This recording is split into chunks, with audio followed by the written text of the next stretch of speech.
आइए सुनिए, देखिए, समझिए सनातन सत्य। जैसी दृष्टि वैसी सृष्टि, दृष्टि विज्ञान। कुदरत, कुदरती रचना एवं कुदरत के कानून से शाश्वत सुख की प्राप्ति। जोधपुर के परम पूज्य महात्मा उपासक प्रोफेसर डॉक्टर सोहन राज तातेड़ के निर्देशन में सनातन सत्य। जैसी दृष्टि वैसी सृष्टि, दृष्टि विज्ञान।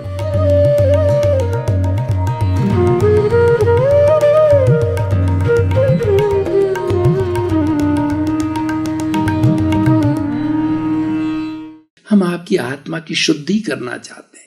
आत्मा के साथ जो दोष लगे हुए हैं उनको धोना चाहते हैं, उनको धोने का तरीका बताना चाहते हैं।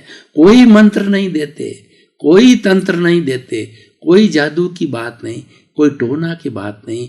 आप जो जो ईश्वर को मान रहे हो उसकी भक्ति में हम कहीं व्यवधान नहीं करते, आपकी आस्था को कोई ठेस नहीं पहुंचाते। हम तो आत्मविज्ञान के कार्यक्रम में एक ही बात कहते हैं, आत्मा को सेंटर में रखते हैं कि आप सही दृष्टि, सही सोच का पालन करो। अगर आपकी रॉन्ग बिलीफ है तो आप गलत दिशा में चले जाओगे। आपकी बिलीफ को राइट करने का ये हमारा कार्यक्रम है। इस कार्यक्रम के तहत प्रतिदिन नए नए विषय दिखाए जाते हैं, बताए जाते हैं। तो आज का हमारा बहुत सुंदर एकदम विषय, अच्छा विषय है, वह है कर्म योग। भाई और बहनों, बहुत सुंदर योग है। भगवान कृष्ण ने गीता के अंदर कर्म योग, भक्ति योग और ज्ञान योग, इन सब की परिभाषा दी। अर्जुन को उन्होंने शिक्षा दी, अर्जुन के सारथी बनकर के अर्जुन को शुद्ध आत्मज्ञान दिया, शुद्ध आत्मविज्ञान बताया, सही दृष्टि दी, सही सोच की, उसकी रॉन्ग बिलीफ को हटा के राइट बिलीफ किया, साइंस ऑफ द सोल का उपदेश दिया। उससे नवनीत निकला कर्म योग। कर्म योग का मतलब है कर्म करना, कर्म कोष्ठलु योग है। कर्म करना ही योग है। कर्म करते जाइए और कर्म तो करना ही पड़ेगा। आपके ने जन्म लिया है, जन्म लिए हुए हर प्राणी को, चाहे वो एकेंद्रीय हो, द्वेंद्रीय हो, त्रिएंद्रीय हो, चतुर्न्द्रीय हो, पंचेंद्रीय हो, उनको कर्म करना ही पड़ेगा। पेड़ पौधे भी कर्म करते हैं। पेड़ पौधों के खाली एक चमड़ी होती है, स्पर्श इंद्रिय होती है, वो एकेंद्रीय होते हैं। पेड़ है, पौधा है, पृथ्वी का है, अप का है, तेजस का है, वायु का है, वनस्पति का है, वो सब जो है एकेंद्रीय जीव होते हैं, वो भी कर्म करते हैं। पेड़ क्या करता है? पेड़ जो है, हम जो कार्बन डाइऑक्साइड छोड़ते हैं उस कार्बन डाइऑक्साइड को लेता है। पेड़ और पौधे सिंथेसिस के माध्यम से जो है वो ऑक्सीजन निकालते हैं, ये उनका कर्म है। कार्बन डाइऑक्साइड लेना और ऑक्सीजन को निकालना है, हमारी हितैषी है, वो हमको प्राण वायु देते हैं। तभी तो हम कहते हैं पेड़ों को मत काटो, वनों को मत काटो। वन काटे जाएंगे, ऑक्सीजन समाप्त हो जाएगी, छाया कहाँ से मिलेगी, हम कहाँ पे रेस्ट करेंगे, शुद्ध वायु कहाँ से मिलेगी। तो ये सारा जो हमारा सृष्टि है, पर्यावरण, ये पंचभूतात्मक है। पृथ्वी, जल, अग्नि, वायु और आकाश से बना हुआ है। ये बेसिक 5 एलिमेंट्स है। और जैन दर्शन तो पृथ्वी, जल, अग्नि, वायु सब में जीवन मानता है। कई लोग नहीं मानते, जैन दर्शन सब में जीवन मांगता है। तो मैं तो कर्म की बात कर रहा था। कर्म आप करते हो, करना पड़ेगा, क्योंकि जो पूर्व जन्म के अंदर कर्म अर्जन करके आए हो उसके अनुरूप आपको कर्म बीज जो डाल के आए हो कर्म फल मिलेगा। उस कर्म फल से परिणाम मिलेंगे। तो ये कर्म फल क्या है? ये कर्म योग है। और कर्म परिणाम क्या है? ये सुख दुख की अनुभूति है। तो कर्म योग का जो भगवान कृष्ण ने खास तौर से गीता में जो उपदेश दिया, वही मेरा यहाँ पर मध्य बिंदु है, वही हमारा मूल सेंटर पॉइंट है। कर्म तो हम करते रहे, करना ही पड़ेगा, लेकिन कर्म योग के अंदर हमको निष्काम कर्म करना है। कर्म करते करते फल की इच्छा नहीं करना है, ये कर्म योग बनता है। कर्म योग ये नहीं कहता है कि मात्र आप जो है कर्म करते रहो और नए नए फल की इच्छा करते हो, नहीं। कर्म योग कहता है कर्म करने में आप स्वतंत्र हो, फल पाने में आपकी स्वतंत्रता नहीं है। इसलिए आप प्रारंभ से ही दुखी नहीं होना चाहते हो, क्योंकि आपके जीवन का उद्देश्य प्रसन्नता है, सुख है, शांति है। तो वो शायद आपको फल मिले या ना मिले, उसकी इच्छा क्यों करो, मिलता है। ये बात नहीं है कि कर्म करने से फल नहीं मिलता है, मिलता है। 99% मिलता है, 98% मिलता है। फिर भी 1-2% ऐसी स्थिति आती है कि कर्म करने के बाद में डिजायर्ड, वांछित जो है हमको फल नहीं मिलता है, तो हमने इच्छा की नहीं फल की, तो हम दुखी क्यों होंगे। तो कर्म योग के साथ में कंडीशन निष्काम कर्म की कंडीशन है। इसीलिए इसको योग क्यों कहा गया है कि कर्म करने से हमारा मन, वचन और काया शुद्ध रहते हैं। जो व्यक्ति परिश्रम करता है, कर्म करता जाता है, उसको कोई बीमारी नहीं आती है। मैं आपको बताता हूँ कि ये हमारे जो पशु पक्षी है, आपने कभी देखा कि इनका पेट कौन भरता है और इनको कौन हॉस्पिटल ले जाता है, इनको कौन स्वस्थ रखता है? ये सब नेचर माँ करती है। ये तो बेचारे कर्म करते हैं, पक्षी उड़ते जाते हैं और हमारे पशु है इधर उधर घूमते हैं, और जहाँ पर उनको वन में जो चीज़ मिली होती है वो खा लेते हैं। और जो हमारे पंचभूत है, पृथ्वी, जल, अग्नि, वायु और आकाश, उसका वो ज़्यादा से ज़्यादा उपयोग करते हैं। इसीलिए वो बीमार नहीं पड़ते, वो प्राकृतिक नियमों का पालन करते हैं। वो कर्म करते हैं, लेकिन कर्म योग के साथ करते हैं। और मनुष्य एक प्राणी है जो कि सर्वश्रेष्ठ प्राणी है। वो भूल गया, वो प्रकृति से अप्राकृतिक हो गया, क्योंकि उसने बुद्धि का उपयोग किया। प्राणी ने क्या किया कि खुली हवा मिलनी चाहिए। खुली हवा में धूप भी है, ठंडी हवा भी है और आंधी भी है, सारी चीजें हैं, क्योंकि वो तो प्रकृति है।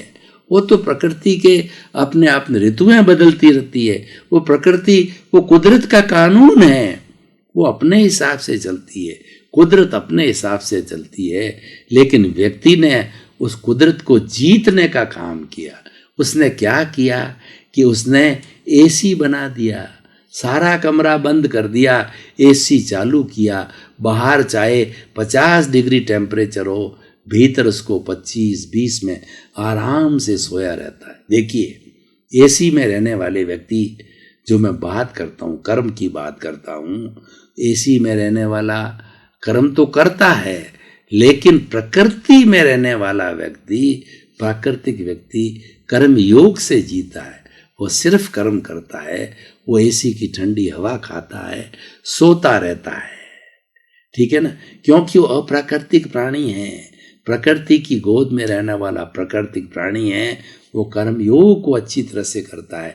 कैसे करता है कि प्रकृति में धूप भी पड़ती है तो वो प्राणी सहन करता है, आंधी आती है तो भी सहन करता है, सर्दी पड़ती है तो भी सहन करता है। लेकिन प्रोटेक्टेड व्यक्ति ने क्या किया कि सर्दी के दिनों में बड़े बड़े हीटर लगा दिए, उसको पता ही नहीं कि बाहर सर्दी है। कई लोग एसी में रहने वाले ऐसे जो है हमारे कुबेर होते हैं, घर में एसी, कार में एसी, ऑफिस में एसी, उसको पता ही नहीं कि बाहर 50 डिग्री टेम्परेचर है, उसको मालूम ही नहीं, उसको जानकारी नहीं है। तो वह एक तरीके से कर्मयोग नहीं हुआ। तो कर्म योग का मतलब है प्रकृति के साथ जी करके आप कर्म करिए। तो कर्म योग के लिए हम ये कहना चाहते हैं, आप प्राकृतिक भी बनो। प्राकृतिक क्या है? प्राकृतिक चीज ये है कि आप अगर कुबेरपति हो, आपको पुण्य के संचय से जो है अच्छा धन मिला है, तो कर्म योग क्या कहता है? वो धन है आपके पुण्योदय से मिला है, लेकिन उसका धन का सदुपयोग करो। अगर उस धन को मात्र जो है आपने परिवार पे खर्च किया तो अरब रुपए कहाँ खर्च करोगे? अय्यासी में खर्च करोगे, ऐश आराम में खर्च करोगे, बहुत से बंगले खरीद लोगे, उसमें बहुत से एसी लगा दोगे, बहुत सी कारें खरीद लोगे। उससे क्या होगा? इसका मतलब ये है आप ग्रीडी बन गए, आप लालची बन गए। कहाँ गया आपका कर्म योग? कर्म योग तो कहता है आप उतना ही अर्जन करो जितना आपको, आपके परिवार को सादगी से जीवन यापन के लिए आवश्यक हो, और ईश्वर ने धन उससे ज्यादा दिया है। तो आप टाटा बन जाओ, आप बिरला बन जाओ, आप बांगड़ बन जाओ, आप बिल गेट्स बन जाओ। वो क्या करते हैं? अपने शरीर की, अपने परिवार की बहुत अच्छी व्यवस्था करने के बाद जो पैसा बचता है वो सारा संस्थाओं के अंदर लगाते हैं। बिल गेट्स 2% अपनी धन संपत्ति, विश्व का रिचेस्ट व्यक्ति है, 98% वो ट्रस्टों के माध्यम से पब्लिक के अंदर बांटता है। ये बहुत बड़ा कर्मयोग है। देखिए, वो फल की इच्छा नहीं कर रहा है। फल की इच्छा कब होती कि नहीं मैं अरबपति बन गया, मेरे 50 बंगले होने चाहिए, मेरे 100 गाड़ियां होनी चाहिए, मेरा इतना बड़ा फार्म हाउस, मैं, मेरा घर, मेरा परिवार, मेरा धन, मेरा दौलत, ये फल है। ये कर्मयोग कहता है आप कर्म करो, करना पड़ेगा।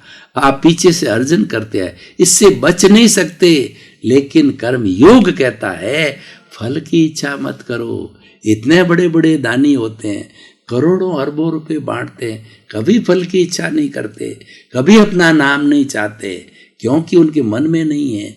हमारे भारतीय संस्कृति के बिड़ला जी को देखिए, बिड़ला जी ने कितना दान पुण्य किया। बिड़ला मंदिर बनाए, बिड़ला धर्मशालाएं बनाई, बिड़ला जी ने भोजनशालाएं बनाई, कॉलेज बनाए, बड़े बड़े हॉस्पिटल बनाए। क्यों बनाए?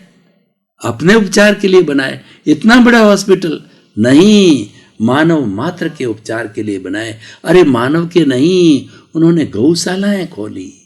गौशालाओं के अंदर वेटरनरी डॉक्टर रखे हुए हैं, वे गौओं का जैसे उपचार करते हैं, गोवंश का।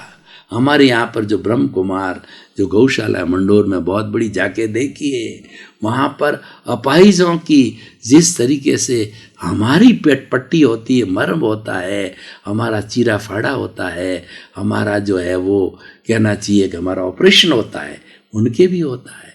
तो ये लोग करने वाले सही कर्म योगी हैं, उनको ही कर्म योगी कहना चाहिए। बिड़ला जी कितने भारी कर्म योगी हैं कि उन्होंने अपने बेटे पुत्र को वसीयत में क्या लिखा कि हे चिरायु पुत्र बसंत कुमार, तुम्हें अपने शुभ कर्मों के फल से, तुमने पुण्योदय के कारण में बहुत बड़ी संपत्ति मिली है।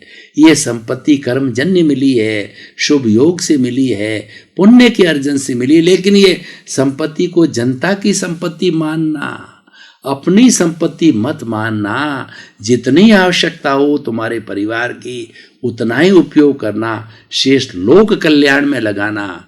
और तुम्हारा कोई भी संतान, कोई जो संतान कपूत निकल जाए, उसको एक धेला मत देना, क्योंकि ये पब्लिक प्रॉपर्टी, उसका दुरुपयोग करेगा। और किए हैं लोगों ने।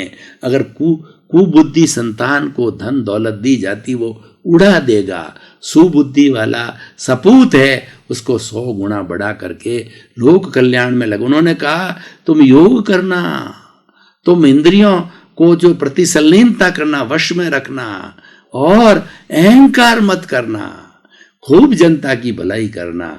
और आज तक बिड़ला परिवार आगे से आगे करता जा रहा। तो ये सही माने में कर्म योगी है।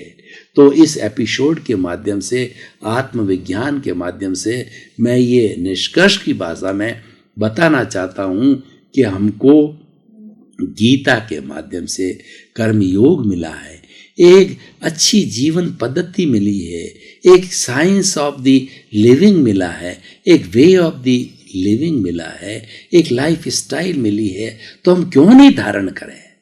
अगर हम अपनी बिलीफ को सही करके सुख प्राप्त करना कुछ नहीं है, जो कर रहे हो वो करते जाइए, कोई रोक टोक नहीं है। अच्छा खाइए, अच्छा पहनिए, अच्छा लिविंग स्टैंडर्ड आप रखिए, बाल बच्चों को अच्छा पढ़ाइए, अच्छा घर रखिए, कोई रोक टोक नहीं है। सिर्फ आपकी बिलीफ जो रॉन्ग है उसको राइट बिलीफ कर दीजिए। राइट बिलीफ क्या है? रॉन्ग बिलीफ तो क्या, कर्म करते जाना और ये चिंतन करना कि मैं करोड़पति बन जाऊं, अरबपति बन जाऊं, बड़ा नेता बन जाऊं, मिनिस्टर बन जाऊं, मैं तो कुलपति बन जाऊं, पद प्राप्त कर लूं, प्रतिष्ठा कर लूं, मैं मेरा धन दौलत, मैं मेरा उसमें लगा रहता है। ये खाली कर्म है। और कर्म योग क्या कहता है? ये करते जाओ, इसको अपना मत समझो। मैं अलग हूं, मेरा शरीर अलग है और मैं करता नहीं हूं। आप तो ये समझिए ना कि जो कुछ मैं कमा रहा हूं ये मैंने नहीं कमाया है, ये बहुत से संयोग मिले, व्यवस्थित शक्ति मिली, जब इतने संयोगों से जाके मुझे कुबेरपति बनाया। मैंने तो फैक्ट्री लगाई, लेकिन फैक्ट्री लगाने से क्या होगा? मेरे माँ बाप ने पैसा दिया, मजदूर आए, उन्होंने फैक्ट्रियों को चलाया, प्रोडक्शन वालों ने प्रोडक्शन किया, सेल वालों ने सेल किया, अकाउंट्स वालों ने अकाउंट्स किया। इतने लोग मिले, जब जाकर मैं करोड़पति बना, अरबपति बना। आप कहोगी मैंने किया। अरे कैसे कर सकते हो? आप में तो जो कर्ता भाव की योग्यता ही नहीं है। सही माने में व्यक्ति, ये रॉन्ग बिलीफ है, व्यक्ति कर्ता हो ही नहीं सकता। कर्ता तो व्यवस्थित शक्ति है, वही संजोग जुड़ाती है। आप तो उसमें से एक संजोग हो, एक निमित्त हो कि आप फैक्ट्री के मालिक हो, आपने फैक्ट्री लगाई, ये संजोग हो, एक निमित्त हो। पर आप सबका कैसे टेका ले रहे हो कि मैं करता हूं? तो कर्म योग हमें अकर्ता भाव सिखाता है। कितनी बड़ी बात है, फल की इच्छा नहीं करते हो, अकर्ता हो जाते हो। फल की इच्छा करते हो, कर्ता हो जाते हो। मैंने किया, मेरा घर, मेरा परिवार, मेरी फैक्ट्री। कर्मयोगी कभी नहीं कहता मेरी फैक्ट्री। वो तो जैसे हमारी पुरानी माताएं, नानियां, दादियां कहा करती थी, माया महादेवरी है। उनको कोई पूछते कि माँ साहब रे कितना बेटा है? भाई भगवान रा 5 बेटा है। कर्मयोगी कहेगा ये फैक्ट्री भगवान की है, ये धन दौलत भगवान की है, मैं तो ट्रस्टी हूं, मैं तो इसका चौकीदार हूं, मेरी ड्यूटी यही है, मैं तो रखवाली करने वाला हूं, मैं तो इसकी देखभाल करने वाला हूं। तो कितना फर्क है। देखिए कर्म योग जो है ग्रहण करने में क्या फायदा है, मैं आपको बताना चाहता हूं। आपका घर है, आपका बहुत बड़ा करोड़ों का बंगला है। अब देखिए आप कहते हो मेरा बंगला, तो उस बंगले के अंदर किसी बच्चे ने खेलते खेलते, क्रिकेट वालों ने सारा कांच लगा हुआ वो फोड़ दिया, तो आपको कितना दुख होगा, क्योंकि इसके साथ आपका ममत्व जुड़ा हुआ है। अब देखिए वही बच्चे हैं, आपके जैसा जैसा पड़ोसी के भी बंगला है, वहां भी वो ग्लास हाउस है, बच्चे वहां खेल रहे हैं और वहां बच्चों ने क्रिकेट खेलते कर सारे कांच तोड़ दिए। क्या आपको दुख होगा? नहीं होगा। आप तो कहोगे पड़ोसी को टूटा है। तो आप अपने को उसका क्यों मान रहे हो? आप भी तो ये समझो ना, ये तो पड़ोसी का है। हम तो आपको आत्मविज्ञान में बार बार बता रहे हैं, ये शरीर आपका पड़ोसी है।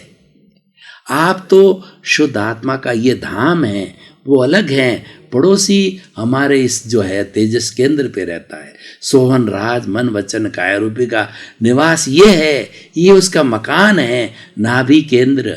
और मैं तो शुद्ध आत्मा, दोनों साथ रहते हैं, क्योंकि साथ तो रहना ही पड़ेगा। ये योग है और ये व्यवहार है, और ये अलग हो ही नहीं सकता। ये तो तब होगा ये व्यवहार समाप्त हो जाएगा। ये भीतर बैठा जो कार्बन शरीर है, भीतर जो हमारे राग द्वेष है, भीतर हमारा जो कषाय है, भीतर अशुद्धि है, वही सारा व्यवहार पैदा करता है। वो हमारा हिसाब है।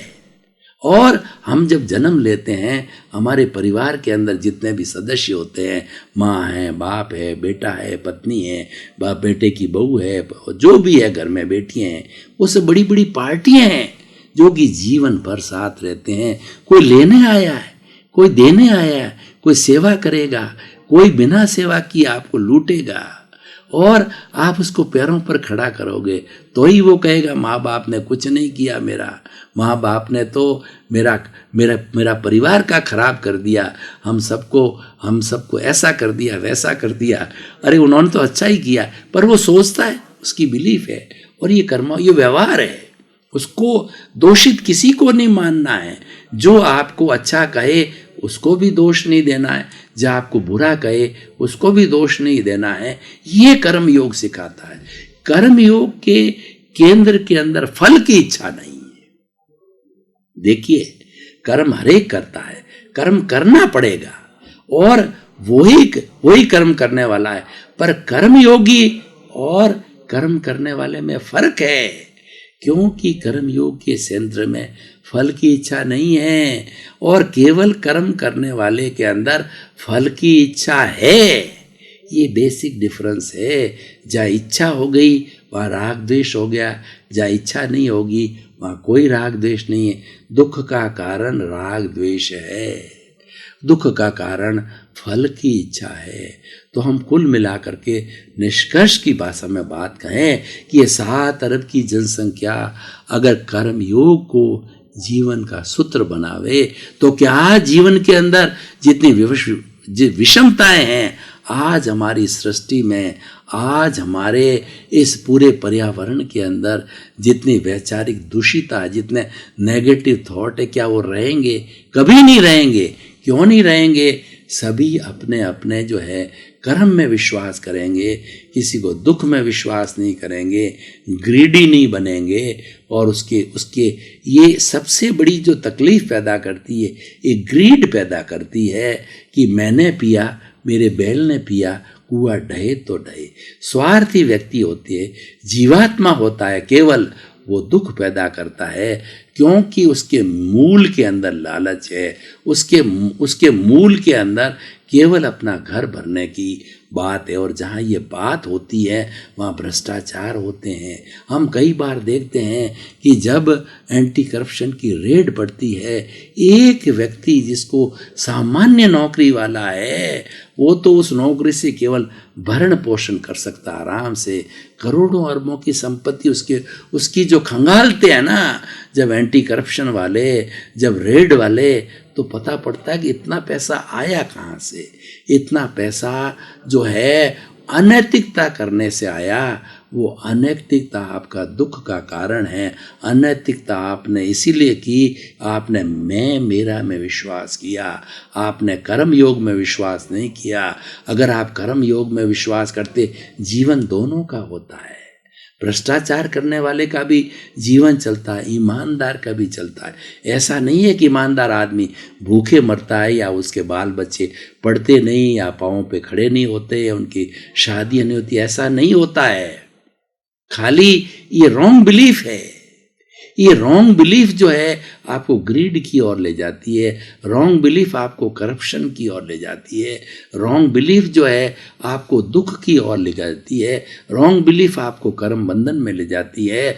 और इसके भीतर प्रभु बैठा है, वो इसको जकड़े रहती है। ये जो आज्ञा है इस प्रज्ञा को छोड़ती नहीं, रॉन्ग बिलीफ के कारण। राइट बिलीफ है वो कर्म योग है, वो कर्म योगी है, वो अकर्ता है, वो आत्मा को ज्ञाता दृष्टा जानता है। करने वाला, देखने वाला और जानने वाला मानता है। और जो केवल कर्म करता है, कर्म योगी नहीं है, वो अज्ञा का संसार में रहता है। वो जानने वाला है, वो भोगने वाला है, वो मात्र भोगता रहेगा, लेकिन आत्मा की मुक्ति नहीं है। हमको परमानेंट सुख जो चाहते हैं वो नहीं है। तो भाई और बहनों, मैं आपको ये बताना चाहता हूँ कि कर्म योग ऐसा सीधा साधा फॉर्मूला है कि आप इसको धारण कर लो, अक्षय सुख है, आपको मोक्ष है। क्योंकि आत्मा की अनुभूति होगी, अकर्ता भाव आएगा, आप कभी जीवन में दुख नहीं हो सकते। हमारा जो ये आत्मविज्ञान है, ये अक्रम विज्ञान है, ये आपको छलांग के जरिए आत्मा की शुद्धि कराने वाला विज्ञान है। ये आपको तुरंत शुद्ध करने वाला विज्ञान है, ज़्यादा समय नहीं लगाने वाला है। जैसे एलोपैथी के अंदर आपको तुरंत लाभ होता है, वह चीज़ अलग है, लेकिन हम आपकी दृष्टि को जो है शुद्ध कर देते हैं। हमारे रॉन्ग बिलीफ को हटा के राइट बिलीफ करने का नाम आत्मविज्ञान है। आप इसको देखते रहिए, इनके सूत्रों को हृदयंगम कीजिए, आत्मसात कीजिए, अपने जीवन को सुखी बनाइए। और हम तो शुभ कामना करते हैं आप जल्दी सिद्ध बुद्ध मुक्त बने। आपके प्रति मंगल।